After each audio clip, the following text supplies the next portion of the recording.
Semana Santa. ¿Cuántos dicen amén? Aleluya.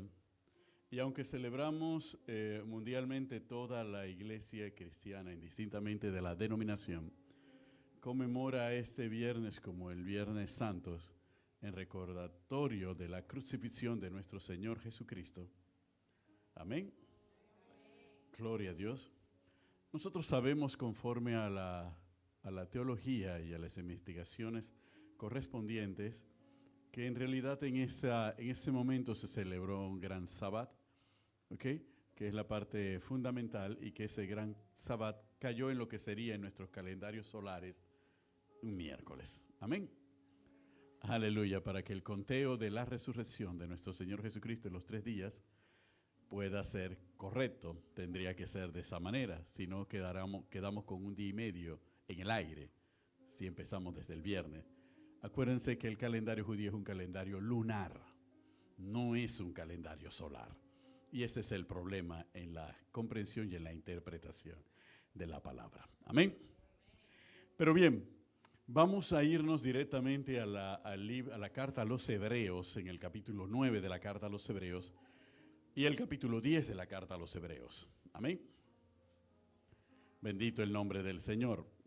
¿Por qué vamos a ir directamente a la carta a los Hebreos? Porque lo que aconteció y que nosotros conmemoramos, y la razón por la cual cada uno de nosotros estamos aquí y hemos nacido de nuevo, es gracias a ese sacrificio en la cruz del Calvario. ¿Cuántos dicen amén?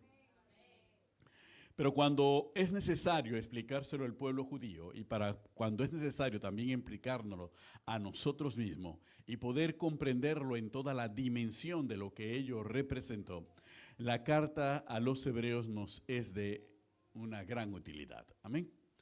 Vamos entonces al capítulo 9 de la carta a los Hebreos, en el versículo 23, en el nombre del Padre, del Hijo y en la comunión del Espíritu Santo.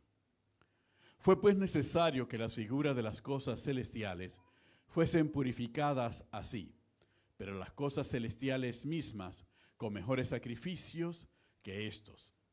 Porque no entró Cristo Jesús en el santuario hecho de mano, figura del verdadero, sino en el cielo mismo, para presentarse ahora por nosotros ante Dios.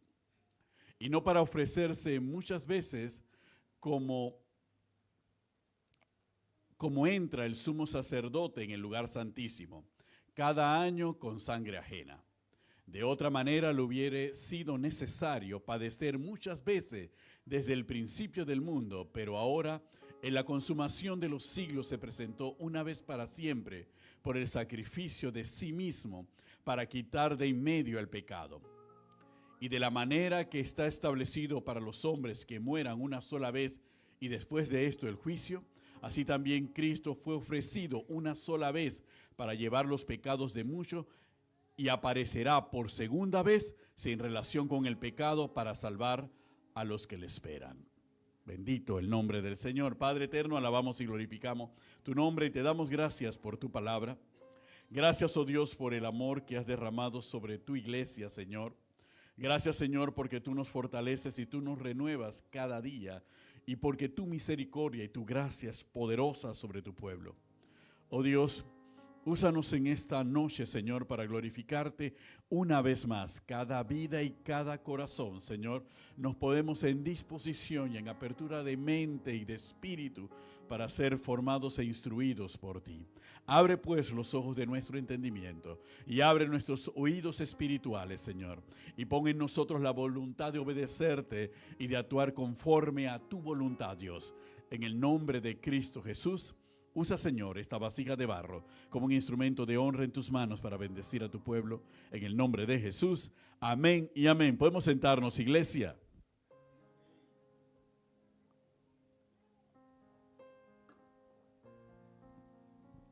Hay 2 problemas con el versículo 23 del capítulo 9 de la carta a los Hebreos. Y 2 problemas bastante significativos, ¿ok? Y que son necesarios también para nosotros comprender para la dimensión. Así que en esta noche, mientras lo que el tiempo nos permita, vamos a hablar de legalidad, ¿ok? Y vamos a hablar de legalidad desde la perspectiva de Dios, ¿ok? en relación con nosotros los hombres. Así que no vamos a hablar de una legalidad terrenal. El versículo 23 dice: fue pues necesario que las figuras de las cosas celestiales fuesen purificadas así, pero las cosas celestiales mismas con mejores sacrificios que esto. El escritor de la carta a los Hebreos hace referencia fundamentalmente al sacrificio que se hacía una vez al año en el templo de Jerusalén. Hablamos de la celebración que hasta el día de hoy mantiene la comunidad hebrea, que es el Yom Kippur, el día del perdón. ¿Ok? En ese momento era la única vez en el año que el sumo sacerdote podía entrar hasta el lugar santísimo.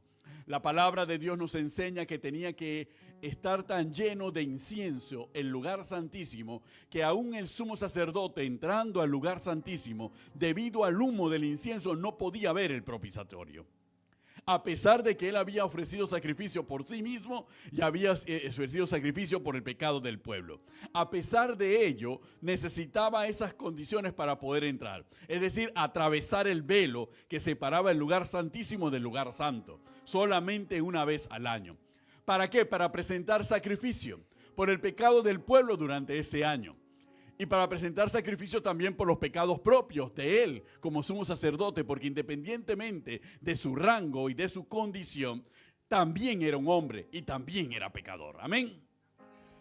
Pero Dios nos dice en este versículo, el escritor nos lleva por el Espíritu a decirnos que ese tabernáculo y ese santuario terrenal no era más que una imagen y un modelo del santuario celestial. ¿Cuántos dicen amén? Y que si el santuario celestial era purificado con sacrificios de animales, el santuario celestial tenía que ser purificado con mejores sacrificios, dando a entender que el sacrificio en la cruz del Calvario de nuestro Señor Jesucristo es el sacrificio perfecto que permitía que el santuario celestial fuese purificado. Hasta allí todo lo aceptamos como una verdad fuera de duda. La pregunta es la siguiente: ¿quién requiere la purificación? ¿Las cosas contaminadas o las cosas incorruptibles? Las contaminadas necesitan ser purificadas. El hombre necesita ser purificado de su pecado. Las cosas que toca el hombre y las cosas terrenales tienen que ser purificadas porque ciertamente todas están contaminadas. Entonces, ¿por qué nos dice la palabra del Señor que el santuario celestial tenía que ser purificado con mejores sacrificios? ¿O es que también el celestial estaba contaminado? Vemos que la narración del escritor de la carta a los Hebreos nos crea a nosotros una confusión hasta teológica y doctrinal, porque entonces, ¿para qué necesita el santuario celestial purificación?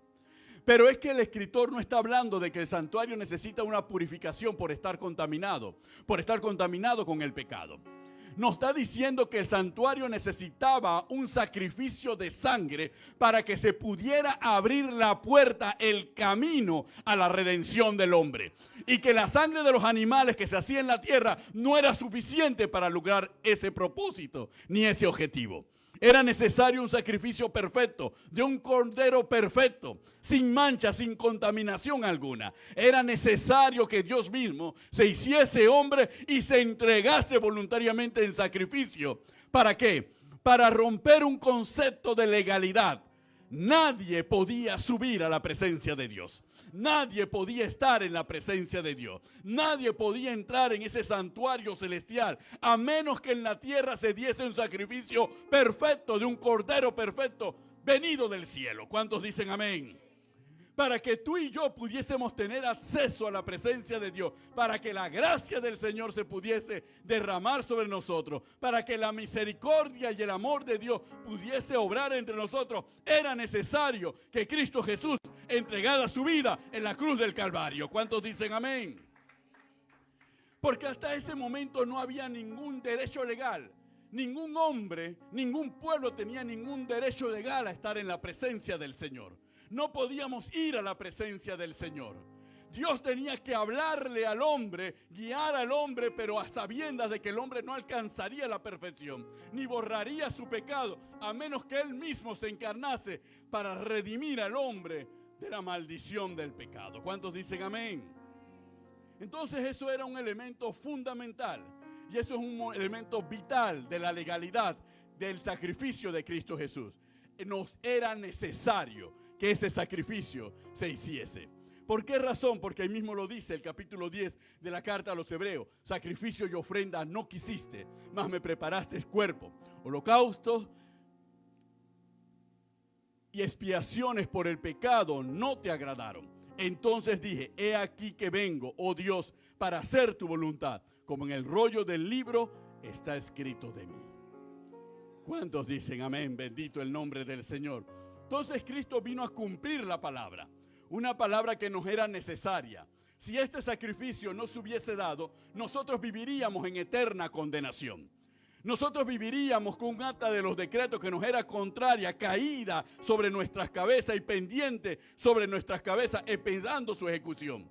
Es que en esa cruz no solamente clavó el acta de los decretos que nos era contraria y avergonzó a todas las tinieblas. Es que en ese momento nosotros fuimos liberados de nuestra propia condenación, de nuestro propio pecado, de la propia maldición de nuestra vida.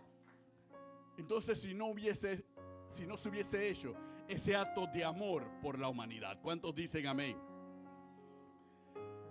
Nuestro Señor Jesucristo, cuando logra abrir esa puerta hacia nosotros, nos ha dado anteriormente a nosotros un ejemplo y un modelo de lo que habría de ser la gracia.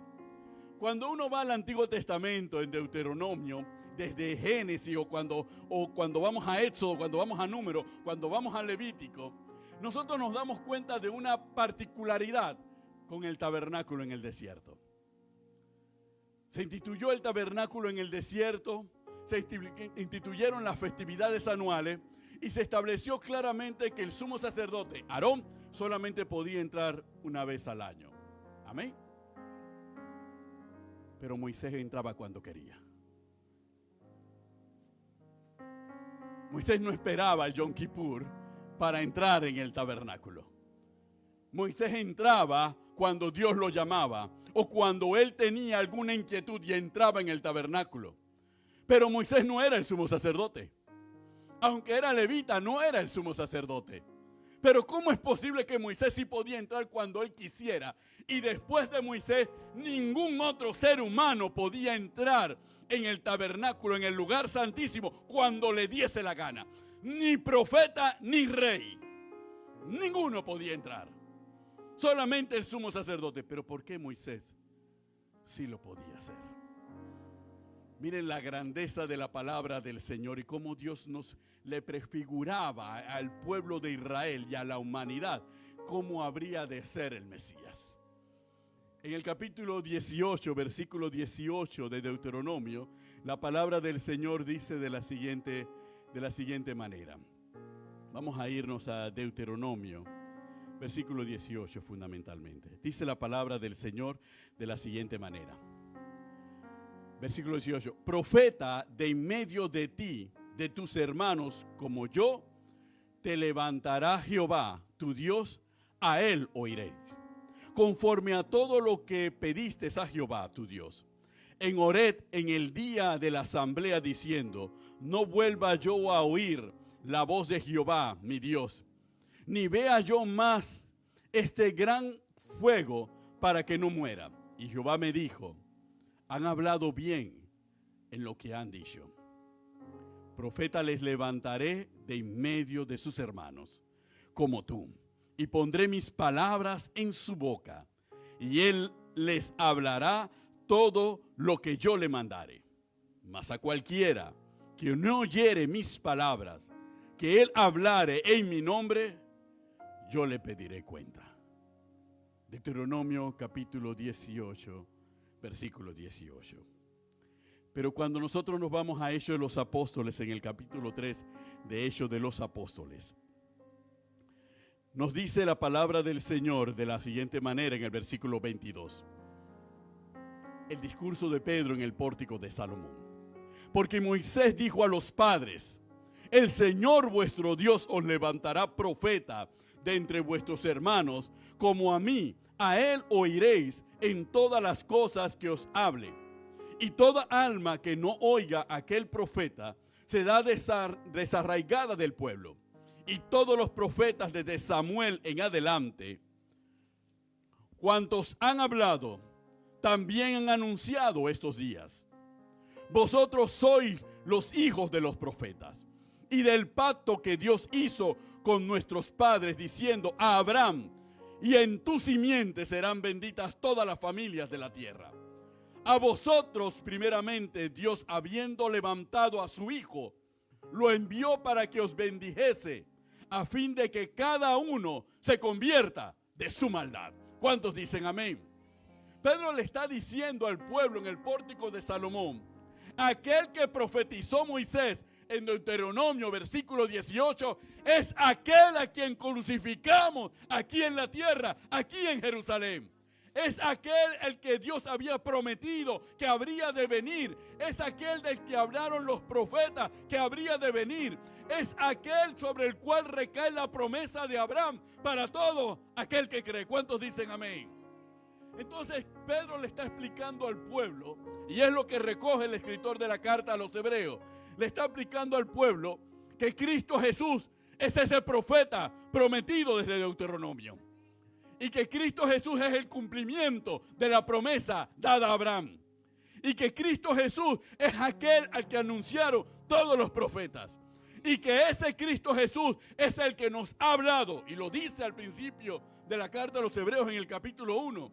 Dios, habiendo hablado antes a través de los profetas, ahora nos habla por medio de su Hijo. ¿Cuántos dicen amén? Pero la palabra de su Hijo no es la palabra de ninguno de los profetas anteriores. Porque Dios selló la palabra de su Hijo bajo bendición y bajo maldición. Si oyeres atentamente lo que Él os dirá y le obedecieses, andarán y recibirán las promesas. Pero si no le oyeres y no le bendicieses, yo pediré cuenta de su maldad. Quiere decir, hermanos, que la palabra, el evangelio, no es una palabra que yo puedo darme el lujo de desatender. El evangelio no es una palabra que yo puedo darme el lujo de pasar por alto. El evangelio no es una palabra que yo puedo desechar. No es una palabra que yo puedo interpretar a mi manera. El evangelio es una palabra que yo debo escuchar y que yo debo obedecer. Porque la bendición está en para quien obedece. La bendición no está para el que oye y no obedece la palabra del Señor. ¿Cuántos dicen amén? Y no únicamente porque lo diga el propio evangelio, sino porque desde hace muchos miles de años Dios se lo profetizó a su pueblo. Y se lo profetizó a su pueblo, y Pedro recoge la profecía, el cumplimiento de la profecía, y se la dice a la iglesia. Nosotros somos la iglesia. Así como Moisés entraba al lugar santísimo cuando él quería, cuando Dios lo llamaba, de la misma manera cuando Cristo muere, se abre el velo y el camino acceso al lugar santísimo, a la presencia del Señor, porque Él nos ha lavado de todo pecado.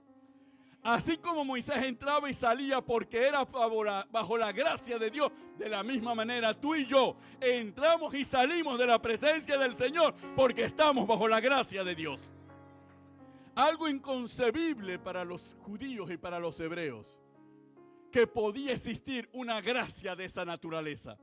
Pero ellos sabían en lo más íntimo que esa gracia que había sobre Moisés habría de venir y habría de ser derramada sobre todo aquel que creyese. Pero no advirtieron el tiempo de su visitación. No se dieron cuenta del tiempo de su visitación. No se lo dijeron los apóstoles, el mismo Cristo se lo dijo al pueblo judío. Se lo dijo con toda esa claridad cuando habló el lamento y los ayes por Jerusalén. ¿Cuántas veces quise reunirte como la gallina a sus polluelos y no quisiste? Y no has advertido ni te has dado cuenta del tiempo de tu visitación. Que el Mesías, la promesa, el profeta como Moisés estaba frente a ti y no advertiste que este era el tiempo de tu visitación. Y a veces decimos, pero eso se lo dijo a los judíos. Nos lo sigue diciendo Dios a cada uno de nosotros hasta el día de hoy. A veces no advertimos el tiempo de la visitación del Señor. A veces no nos damos cuenta que Cristo está frente a nosotros y que Cristo nos está hablando, Cristo nos está exhortando, y nosotros pensamos, puedo cerrar mis oídos En el antiguo pacto podían cerrar el oído cuantas veces le diese la gana. Pero cuando Cristo habla a través de su palabra, nosotros no podemos cerrar el oído. Por eso Cristo le dijo, las palabras que yo os digo, esas palabras serán los que los bendecirán o las que los condenarán. Y a veces nosotros pasamos por alto todo ello. El evangelio no se trata de discernir o interpretar qué palabra me conviene y qué no me conviene. Ni se trata de decir Dios comprende, Dios sabe. Hermanos, hay muchas condiciones humanas que Dios en nuestro criterio debiera comprender. Cuando hacemos algo inadecuado, cuando vociferamos y maldecimos, cuando decimos algo incorrecto, porque alguien nos causó un daño y nosotros replicamos de esa manera, Dios tiene que comprender que yo dije no lo quise decir. Cuando mentimos o engañamos para quedar bien, Dios tiene que comprender que lo hice porque el peligro de decir la verdad era muy serio y yo no lo tenía que pasar. Cuando estamos enfermos con una enfermedad que nos causa dolor y pavor y nosotros maldecimos y mandamos lejos un montón de gente que solamente nos quiere demostrar amor, nosotros pensamos, Dios tiene que comprender que lo hago por el dolor de la enfermedad. Hermanos, Dios no tiene que comprender nada y de hecho no lo va a comprender. Porque su palabra dice lo que nosotros tenemos que hacer. Y en su palabra no hay excepciones. Y en su palabra no hay margen de actuación. No es que si te encuentras mal, si te levantaste con el pie equivocado, hiciste algo, no te preocupes. Te lo voy a pasar porque te levantaste mal. Si estás malhumorado, si te duele el hígado, te duele el riñón y por eso maldijiste e hiciste lo que hiciste, no te preocupes, no te lo voy a pasar. En ninguna parte del evangelio dice eso.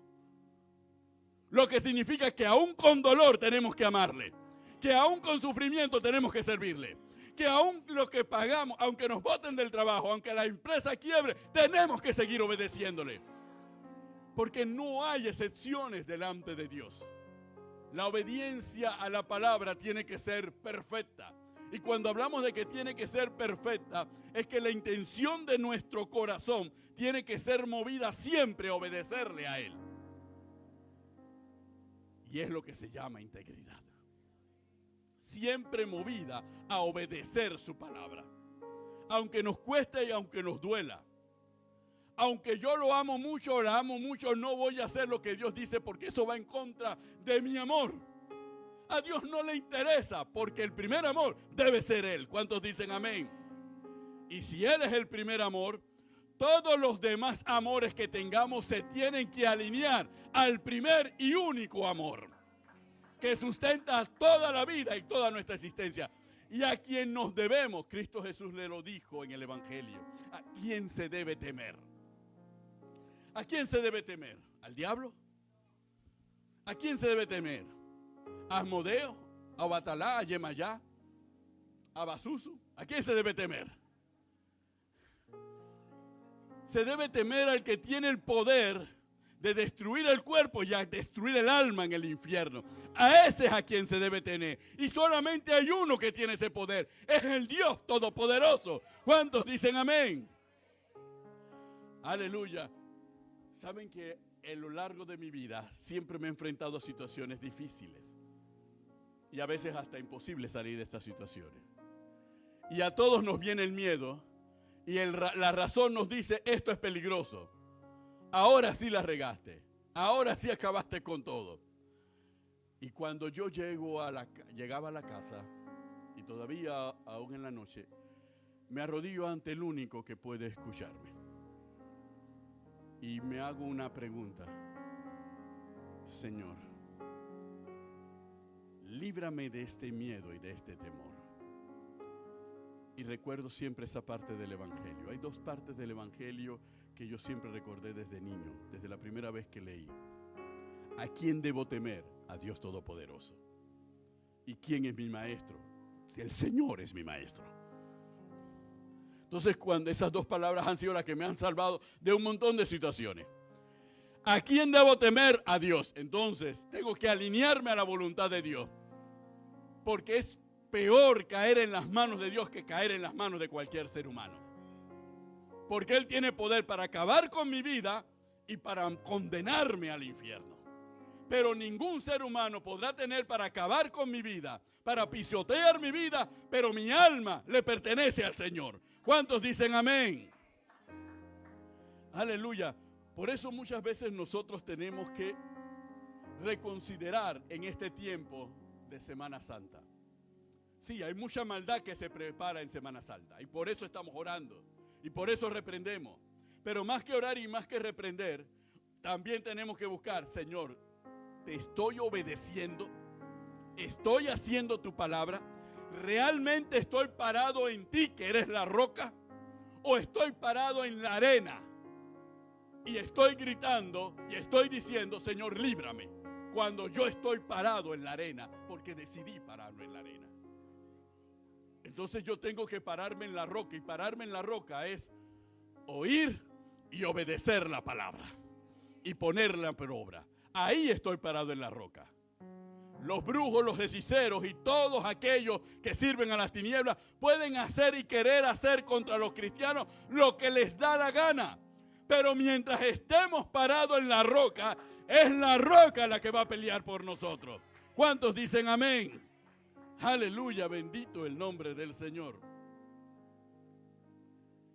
Tenemos que estar seguros, como nos dice la pastora, de estar parados en la roca. Bendito el nombre del Señor.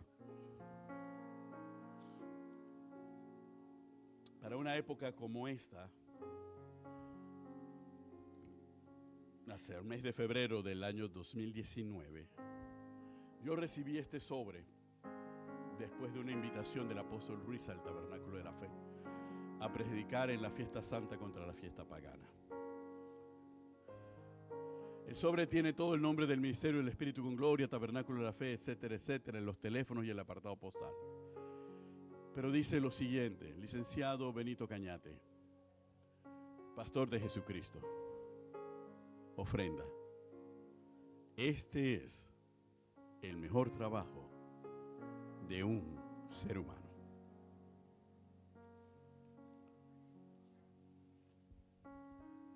Y ahí yo recordé algo. ¿A quién debo temer?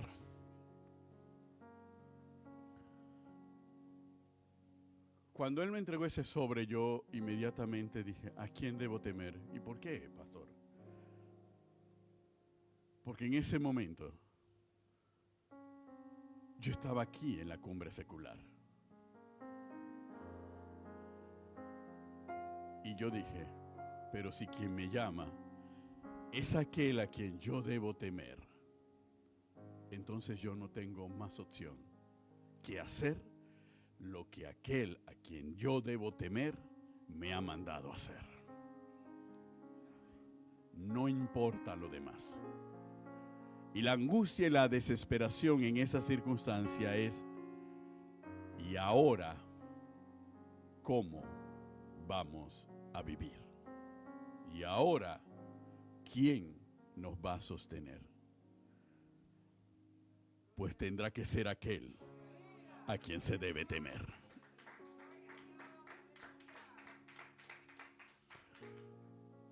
Y hermanos, en una semana como esta, nosotros tenemos que estar firmes y tenemos que estar claros. ¿A quién debemos temer? Porque al mismo al que debemos temer es aquel a que debemos servir. Es aquel que se encarnó y se hizo hombre por nosotros. Aquel que murió por nosotros. Y todo el mundo se acuerda, el Viernes Santo, vienen todas las películas, viene la Pasión de Cristo y todo el mundo llora como si se tratara pobrecito. Y todo el mundo siente empatía, cuánto dolor, cuánto sufrimiento. Y todo el mundo se derrama como si fuera una película dramática que sales llorando del cine o llorando de tu televisor, etcétera, etcétera, etcétera. Pero el sábado de gloria todo el mundo se va a bailar a los jardines. Es más, todo el mundo se va a las 12 de la noche y te queda un pie al lado de en la puerta de la discoteca esperando que llegue la hora para poder entrar. O se va a las cantinas y a los bares esperando que abran para poder chupar. Y algunos cristianos evangélicos tal vez no se van a una cantina ni a una discoteca ni se van a un jardín o a un jorón. Pero sí se preparan entonces porque el sábado sí nos vamos a ir de parking. Entonces nosotros tenemos que estar claros que nosotros no podemos vivir un sentimentalismo de Viernes Santo. Porque más que dolor, fue un acto de amor por nosotros. Lo puso la pastora, lo envió la pastora en el grupo. Más que dolor, fue un acto de amor. Amor por cada uno de nosotros. Amor por la humanidad. De perdón de nuestros pecados. Fue un acto de amor. No pensemos que aunque el cuerpo sufría, el corazón de Cristo sufría. El corazón de Cristo estaba sostenido por el amor a cada uno de nosotros. La carta a los Hebreos lo recoge por el gozo puesto delante de él. Sufrió la cruz, menospreciando todo el oprobio. Sufrió la cruz. ¿Cuál gozo? El gozo de ver a Maica, el gozo de ver a Marilis, el gozo de ver a José, el gozo de ver a Joshua, el gozo de vernos a cada uno de nosotros que lo aceptamos como Señor y Salvador. Ese fue el gozo. Ese fue el gozo que le dijo, vale la pena el sacrificio que estamos haciendo. Y cuando dice que vale la pena, señores, no es un concepto cuantitativo, es un concepto cualitativo. Vale la pena es algo cualitativo, no cuantitativo. No es cuántos aceptan a Cristo, sino cuántos nos esforzamos cada día en permanecer fieles a Él. ¿Cuántos dicen amén? Por una razón muy simple, su propia enseñanza nos dijo qué es lo que valora Dios. Su propia enseñanza nos dice que Él valora al que oye y pone por obra la palabra. No al que oye y no pone por obra la palabra. Entonces el gozo viene del que escucha esa palabra y lo cree por fe. Que no tiene que ver para creer. No tiene a veces que ni recibir un milagro para creer en el nombre de aquel que vive y reina por los siglos de los siglos. Cree porque el Espíritu le da convicción de que es una verdad absoluta. No importa si recibe algo del cielo o no recibe nada. Él cree porque cree en el nombre de aquel que lo llamó. Él cree por ese nombre que lo sostiene. Por eso debemos creer. Nuestra fe no es condicional. Nosotros no le podemos poner condiciones a Dios. No le podemos decir, Señor, si me bendices, si me prosperas, estoy contigo hasta la muerte. Porque cuando no recibamos bendición y sintamos que las cosas no van bien, entonces soltamos el plumero y nos regresamos al mundo. Carmen y yo conversábamos en esta tarde. ¿Por qué, a pesar de todas las cosas, uno permanece en este camino? ¿Y por qué a uno no le vienen las ideas de volverse atrás? La respuesta es porque hemos creído por fe. Y la fe no es una certeza calculada desde el punto de vista humano. No es una certeza de cálculo humano. No es la fe del hijo que el papá es millonario y él tira cálculos. Cuando el viejo se parta, yo voy a ser millonario. Es más, voy a estar al lado de él hasta el final para asegurarme de que también esté en el testamento. Esa no es fe, ese es cálculo humano. Pero la fe en Dios no depende de lo que Dios nos dé. ¿Saben por qué? Porque solamente tener fe nos da acceso a lo más grande que Dios nos dio, la salvación. No hay nada que podamos recibir en esta tierra más grande que la salvación. Si Dios no nos quiere dar nada, pero nos ha dado la salvación, nos ha dado todo. ¿Cuántos dicen amén? Bendito el nombre del Señor. Pónganse de pie. Bendito el nombre del Señor. Gloria a Dios.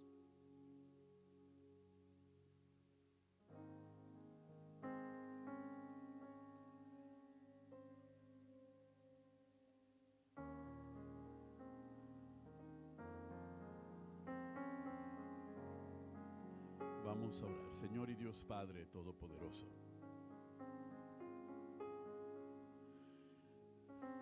Señor, nos despojamos en esta noche de todos nuestros planes. Señor, sabemos que tú te acuerdas de la lista de peticiones que cada uno de nosotros te ha hecho y que casi el 95% tienen que ver con esta vida.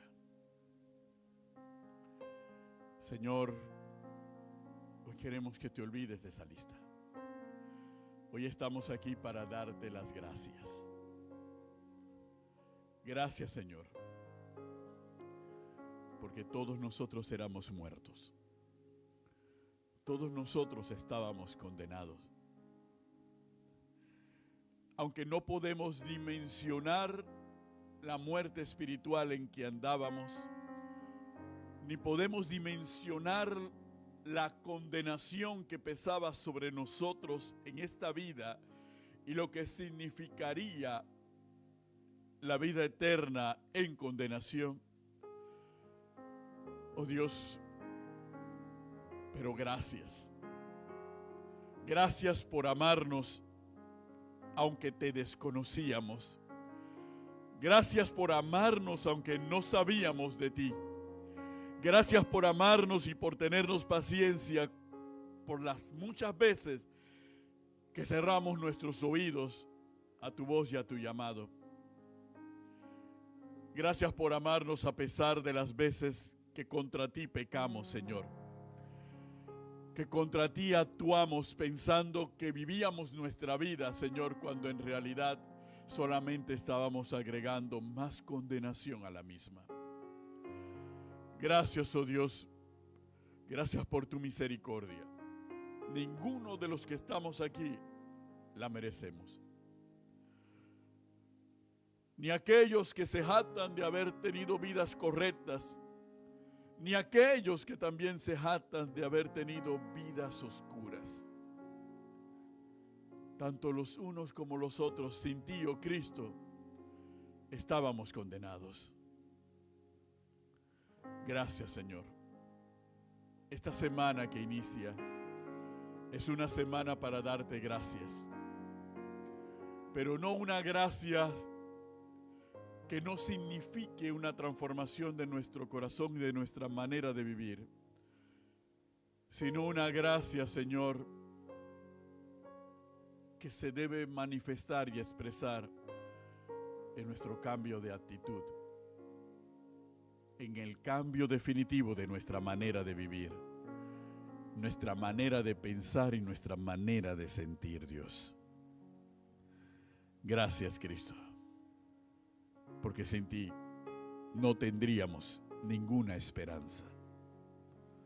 Gracias porque ahora sabemos que nuestras oraciones llegan a la presencia del Todopoderoso y de que en ti nosotros estamos sentados en lugares celestiales. Simplemente estaríamos sentados aquí físicamente, pero por tu acto de redención estamos contigo en los lugares celestiales, en ese santuario.